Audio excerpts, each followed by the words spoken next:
khona kulapho uThixo asuka khona, because uThixo ufuna umuntu othembele kuye, azinikele kuye ngokupheleleyo, angasebenzi ngabulumko nangamandla wakhe, because ithi iBhayibhile ubulumko bethu abufani nobulumko bukaThixo, njengengcamango zethu azifani nengcamango zikaThixo. Now ezikaThixo ke ingcamango ziziphakamela ingcamango zomntu. uThixo kabafuna abantu abathatha udaba balulwe ngokwabo. uThixo kabafuna abantu abaziqalekisa intshaba zabo. uYesu phambi kobana ngaba athi bawubaxelele ukuba abayazi into abayenzayo, waqala wenza imfundiso qala ethi utshaba lakho okokuba lulambile lupha ukudla ludle.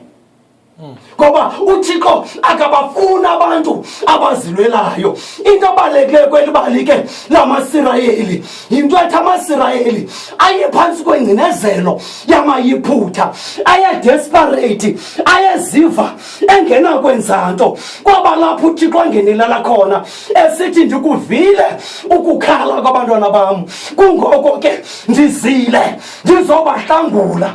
ubuThixo ukuza kubabala ebuhleni phambi kwamayiphutha wakho, kuba amayiphutha wakho mphulaphula aziwa nguwe, imeko ecinezelayo yaziwa nguwe, le meko ekwenza ungalali yaziwa nguwe. Na uThixo akabafuni abantu abazilwelayo, uThixo akabafuni abantu abamqubayo, kuba uThixo kaqhutywa.